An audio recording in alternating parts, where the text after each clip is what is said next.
In the third month of 1863, a letter arrived at the Academy of Natural Sciences in Philadelphia that shook the very ground beneath its scholars' feet. The message described a 9-year-old black girl living inside a contraband camp on the outskirts of Alexandria, Virginia, a child capable of reciting complete medical textbooks word for word after a single hearing, solving advanced mathematical equations without ever being taught, and speaking fluent Latin despite having never attended a single day of formal school. The Academy's head researcher, Dr. Samuel Callicott, brushed the claims aside at first, chalking them up to the passionate exaggerations of abolitionists.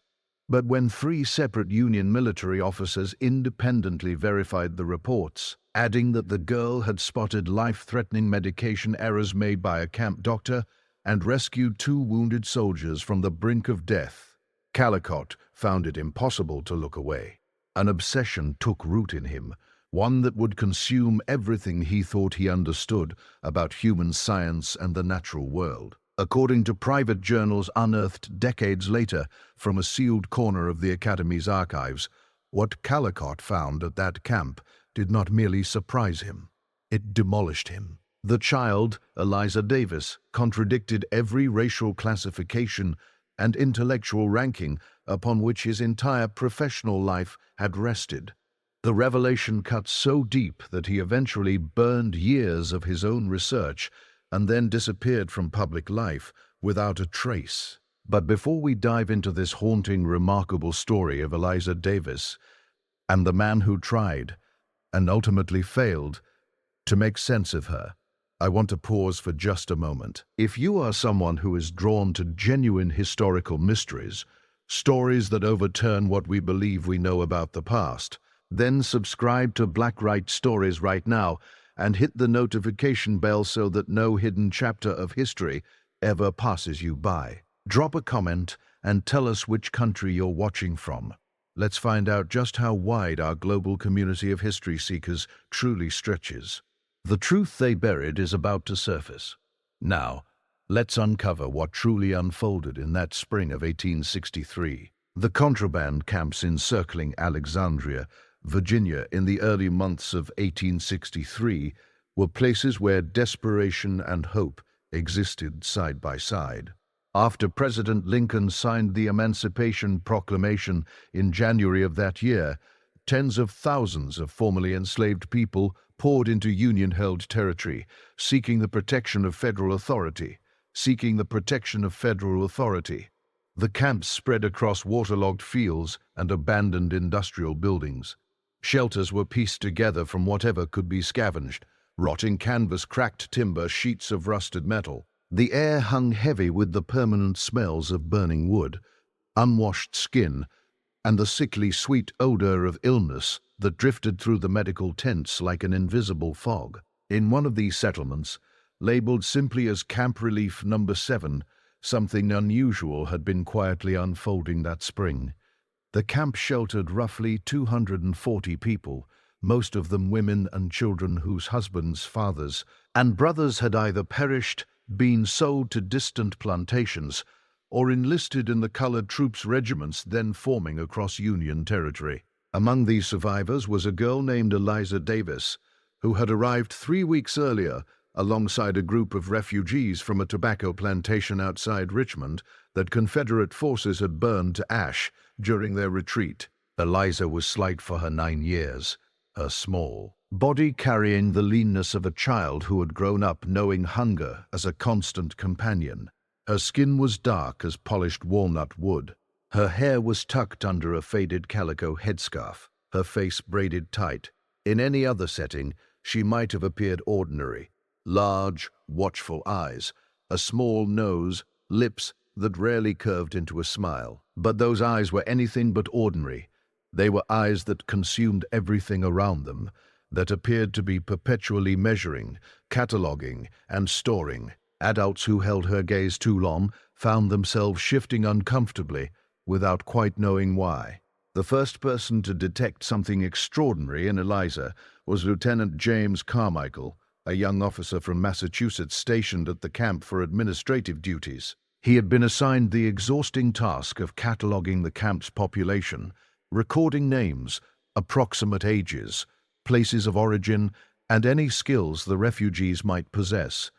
The work was slow and difficult. Many of the survivors were illiterate, traumatized, their histories surfacing in broken pieces and contradictions.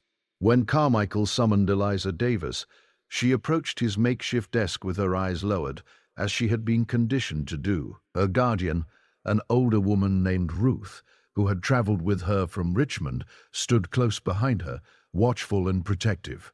"Name?" Carmichael asked, pen in hand. "Eliza, sir," she answered. Her voice was barely audible. "Family name?" "Davis, sir." That was the master's name. "Age?" 9 years, sir." Born in the spring of '54, Carmichael moved through his standard questions, but something stopped him. On the desk in front of him lay a book he had been reading that morning, Gray's Anatomy, a medical text he was studying in hopes of better understanding the diseases that were ripping through the camp. The book was open to a ill diagram of the human heart, its chambers and vessels identified with Latin labels. Eliza's eyes had locked onto the page with an intensity that was unmistakable. "Can you read, girl?" Carmichael asked. He already knew the answer. Teaching enslaved people to read was illegal throughout the South, punishable by the lash or worse. Eliza hesitated. Ruth tensed behind her. "You're free now," Carmichael said more gently. "There is no punishment for learning here." "No, sir." Eliza whispered. "I cannot read, but I can see the pictures." "What do you see?" Her finger reached toward the page, then stopped short, as if the book might burn her. "That is the heart, sir. The aorta carries blood from the ventriculus sinister, the left ventriculus, out to the body. The veins return it. The right side pushes it through the arteria pulmonalis to the lungs." Carmichael's pen struck the floor. "How do you know those words?" Eliza finally looked up at him. Her expression carried the weight of someone bracing for consequences.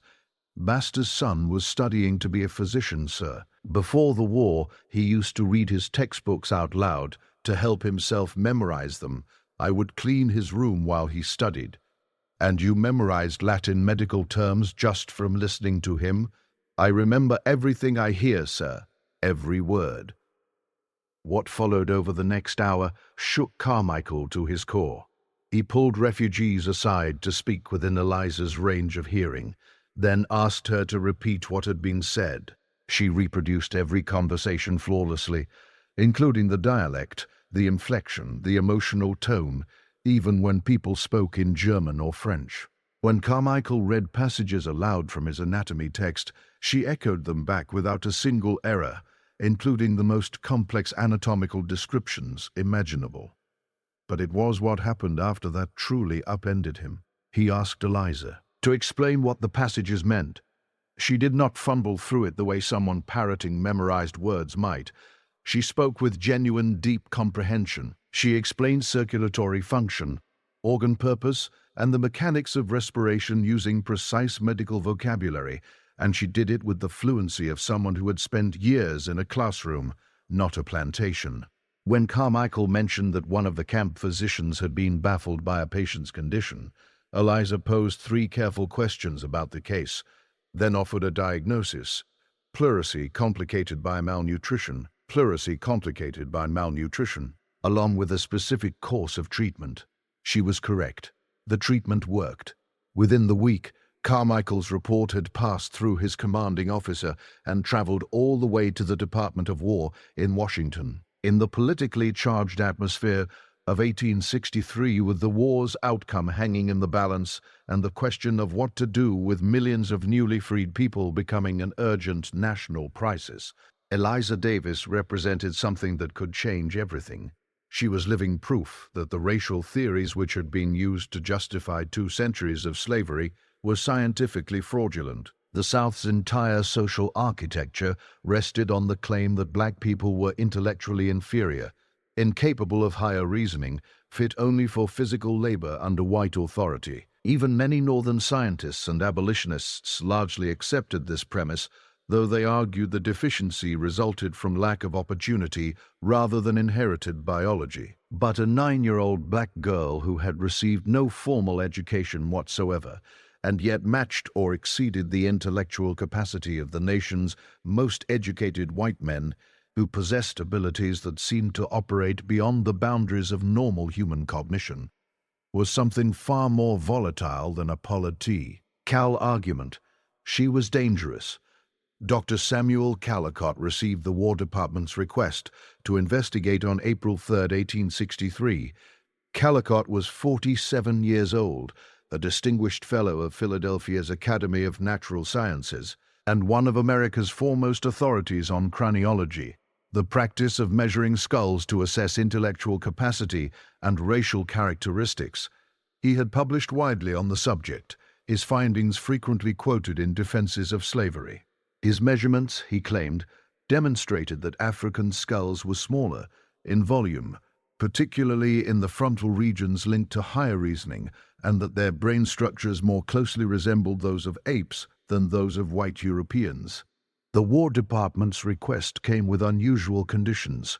Callicott was to examine the girl in total secrecy. His conclusions were to be shared only with certain designated military officials. And above everything else, no word of this case was to reach the public. The department understood what was at stake. If abolitionists got hold of the story, it would become the most powerful propaganda of the century. If Southern sympathizers found out, they would demand the girl be silenced by any means necessary. Callicott departed for Alexandria on April 6th. He brought with him his full set of instruments, skull calipers, weighing scales for brain estimation, phrenological charts, intelligence assessment materials, and an extensive library of racial science texts.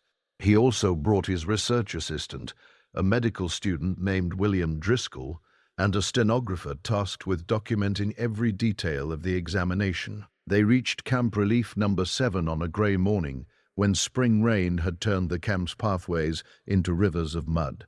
The camp's medical officer, Dr. Marcus Lindley, received them with thinly veiled skepticism. Lindley was a practical man, hardened by months of witnessing suffering, and he had no patience for academic theories. "The girl is remarkable," Lindley told them, as he led them to the tent where Eliza had been kept under quiet observation. "I've conducted my own tests extensively. Her abilities fall entirely outside anything described in medical literature. Everything has a rational explanation," Callicott replied. "I expect we will find this is a case of highly refined memory, combined with mimicry. Certain individuals of inferior races can be trained to perform complex routines without truly comprehending them, much the way a parrot speaks without understanding." He said nothing. The tent was small, but clean, furnished with a simple cot, a chair, and a small table.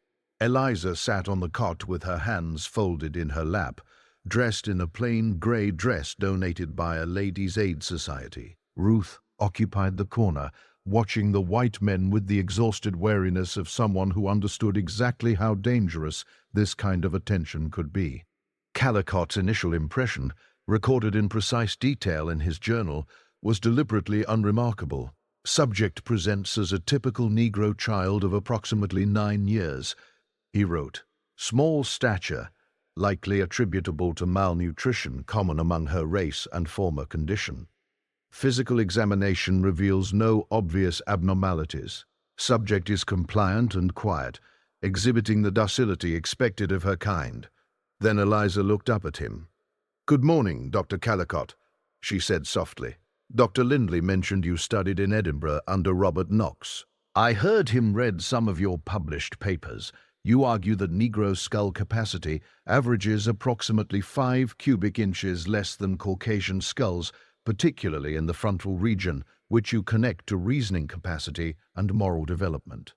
Callicott stared at her. "How could you possibly know where I studied? How could you possibly know where I studied?" "Dr. Lindley told Lieutenant Carmichael yesterday afternoon, sir. At 2:47, to be precise. You were being discussed in relation to the Knox controversy, and his connection to the Burke and Hare murders. The lieutenant asked whether that association troubled you, given Knox's anatomical contributions. You replied that science must be separated from scandal. This was impossible.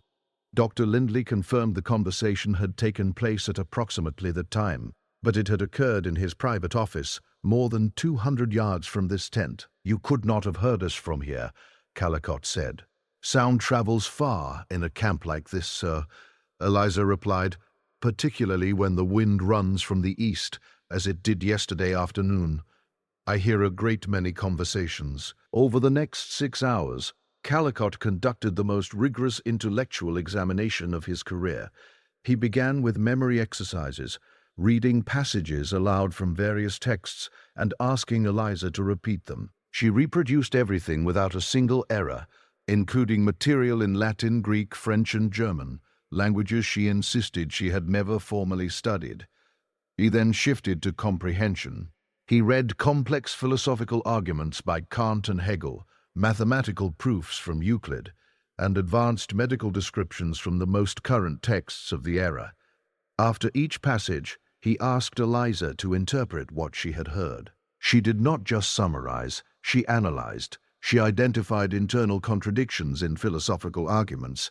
She spotted mathematical errors in published proofs. She questioned medical assumptions that Callicott himself had never once thought to challenge. Bloodletting for fever, she said at one point. Dr. Rush championed it widely during the yellow fever epidemic in Philadelphia in 1793. But I've gelt. Listened to Dr. Lindley reading from his medical texts.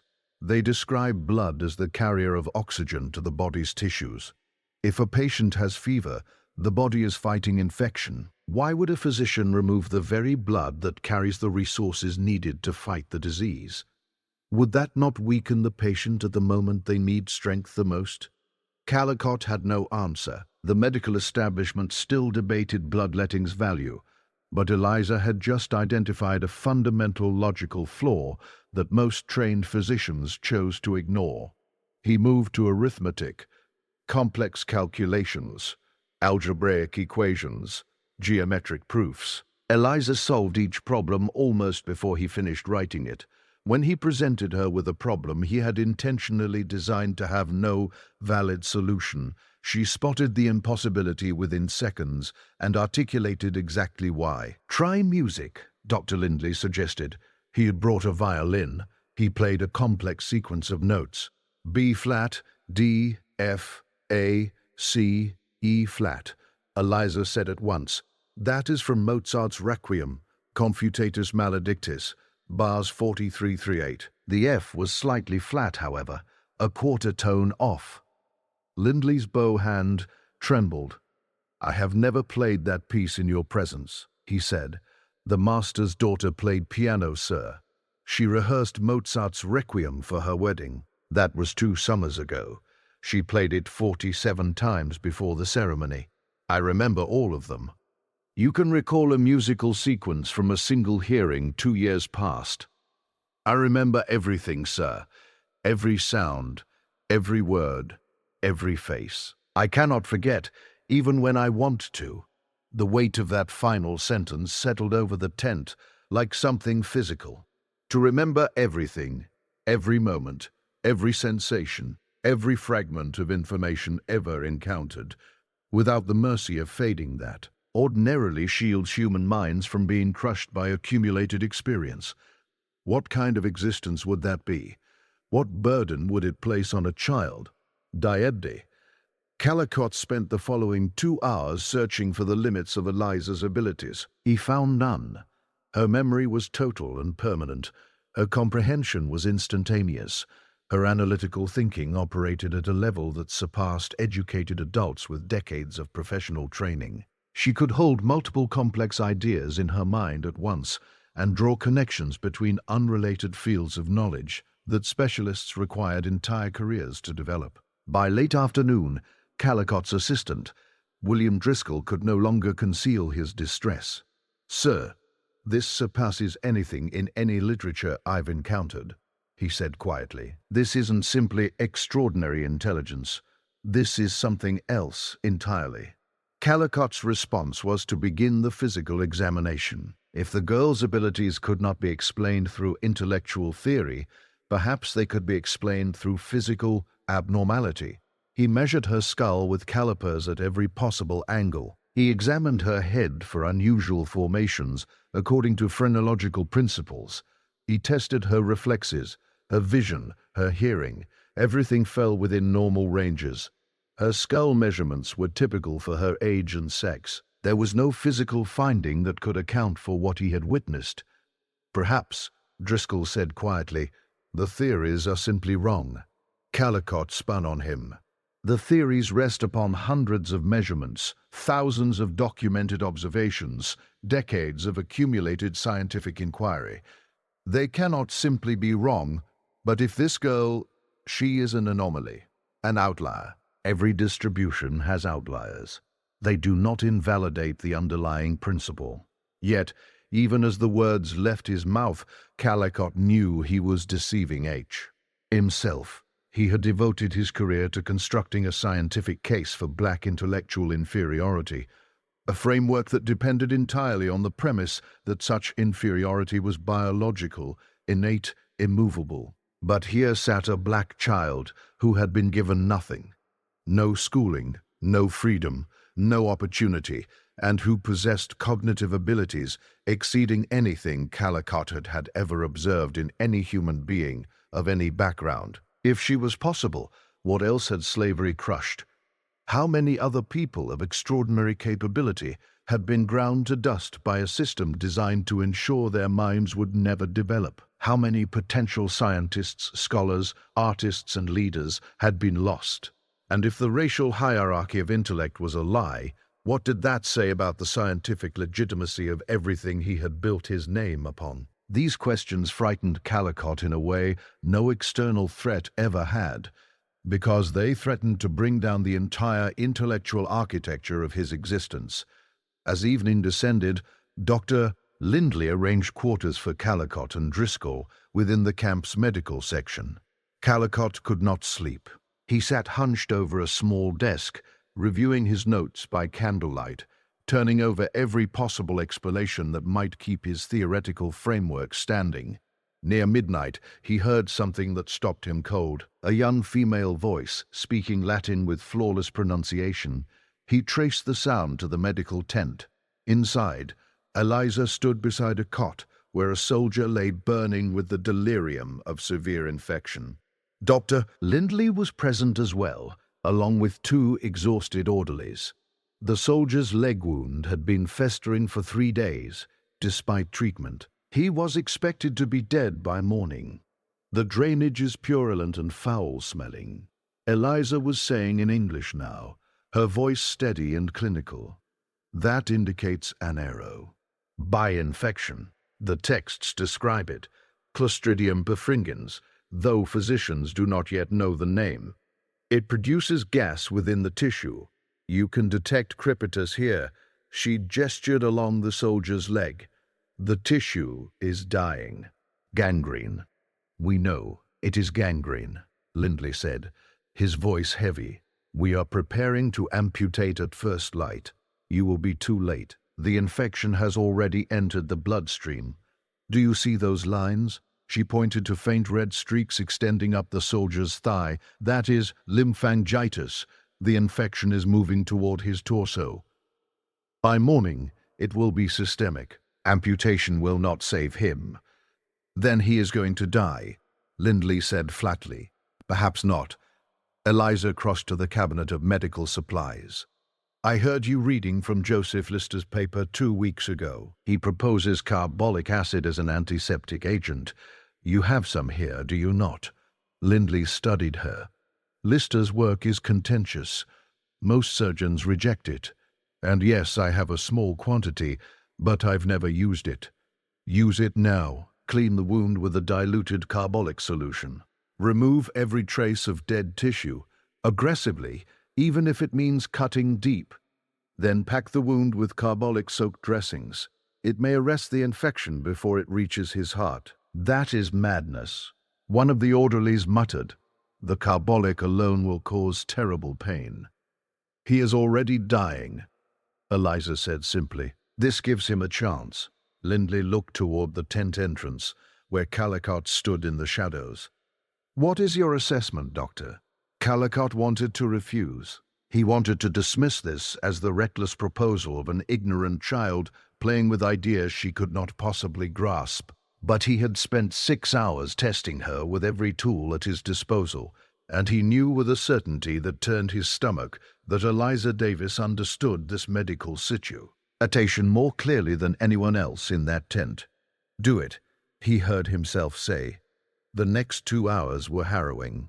They cleaned the wound with carbolic solution while the soldier screamed against the leather strap clenched between his teeth. They debrided deeper than conventional medicine would ever have authorized, guided by Eliza's instructions.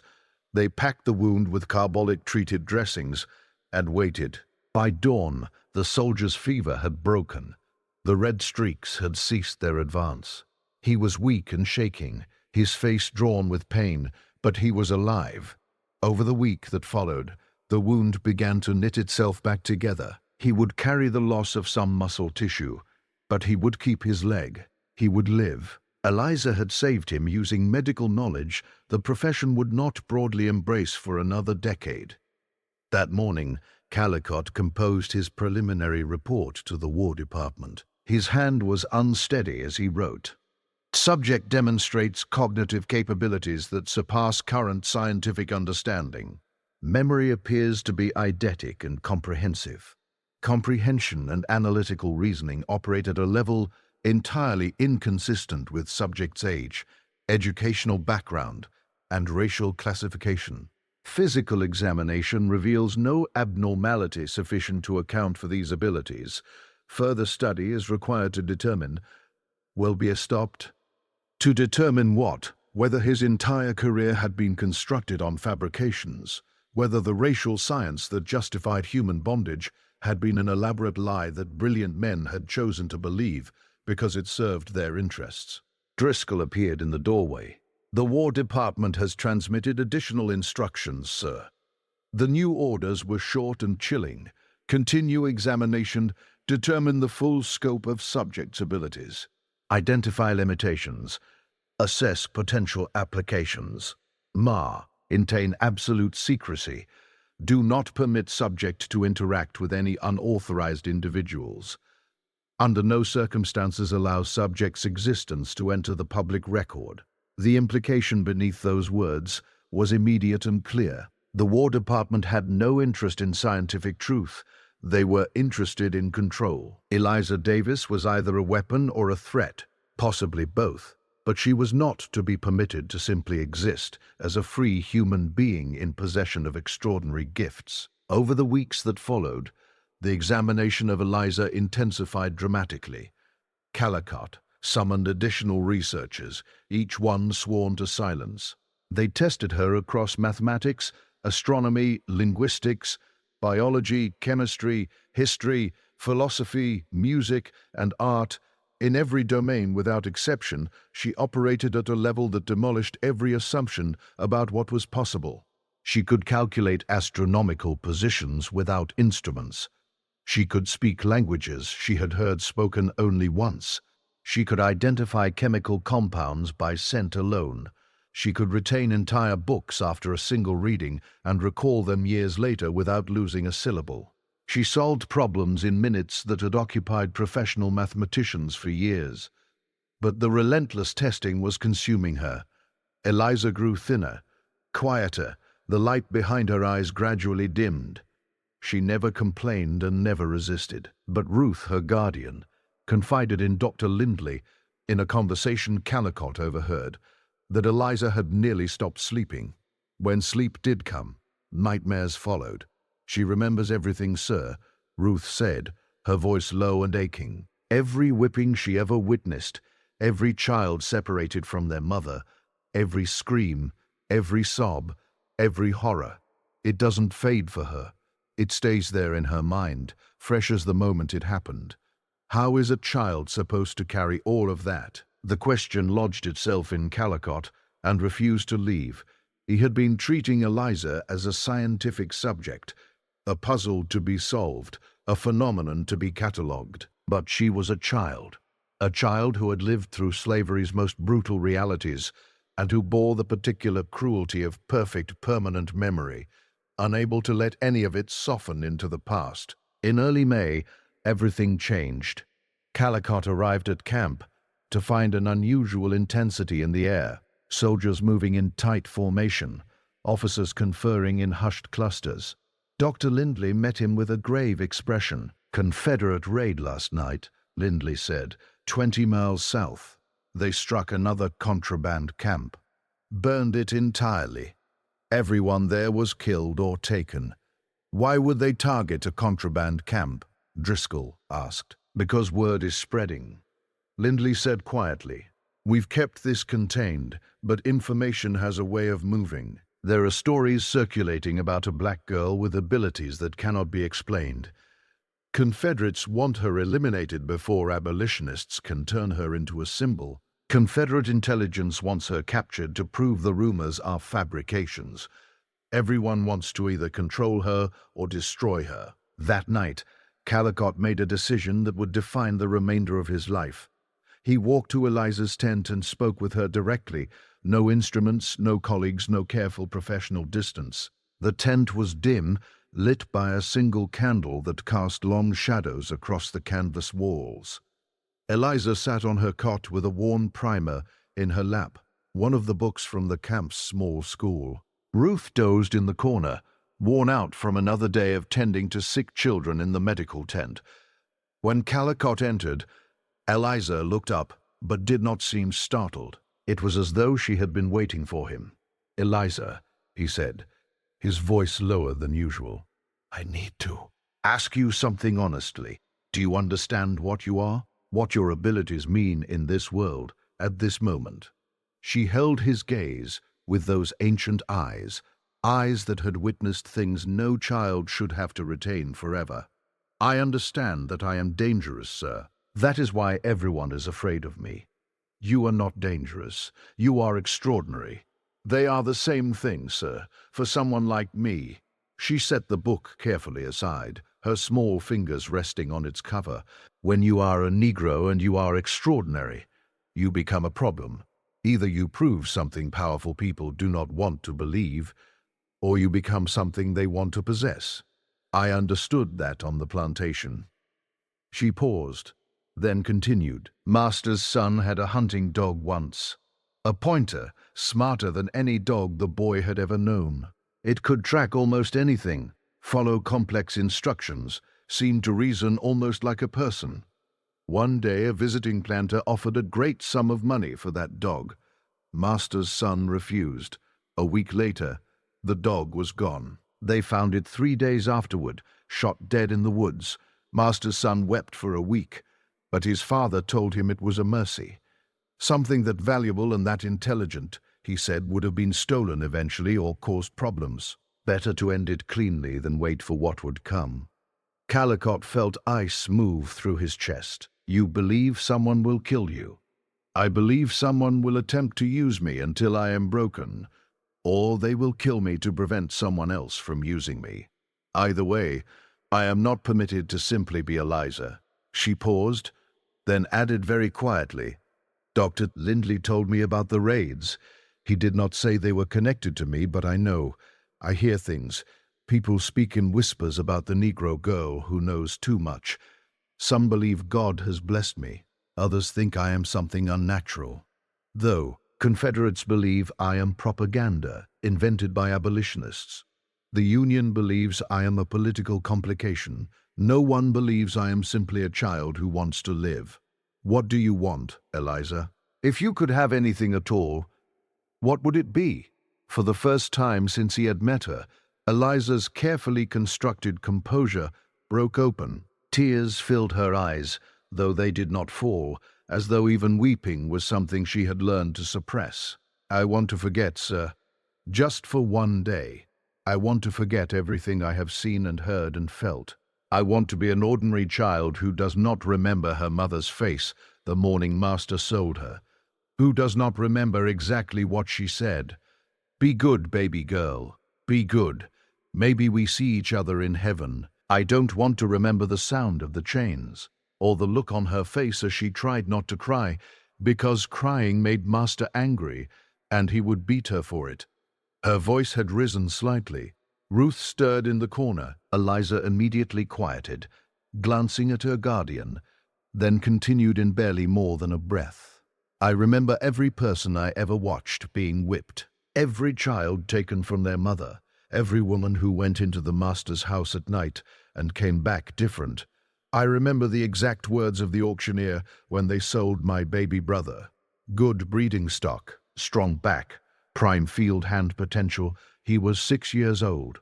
I remember the man who bought him saying, "He'll last perhaps 15 years if I work him correctly. Then I'll breed him and recover my investment." I remember my brother's face. He did not cry.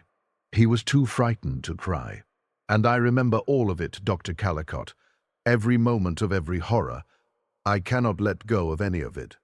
Something collapsed inside Callicott. He had spent his entire professional life in pursuit of scientific knowledge, with clinical detachment. He had measured skulls and tabulated data and constructed theories about racial hierarchies, all while maintaining the comfortable remove of academic inquiry. But sitting across from this child, listening to her describe the unbearable weight of a memory she could never put down, he understood for the first time what no amount of scientific study had been able to teach him.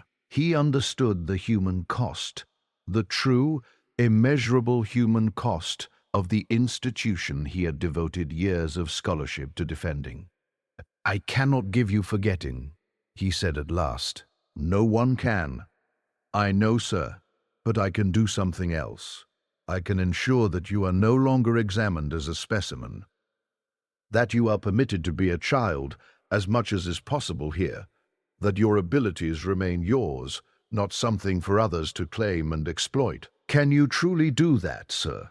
The question carried something that was not quite hope, more like a desperate, cautious wish to believe that someone with authority might actually help her rather than consume her. Callicott was not certain he could. But watching this brilliant wounded child carry the unbearable freight of perfect memory, he understood that he had to try. "Yes," he said, "I will find a way. And your research, sir, your theories,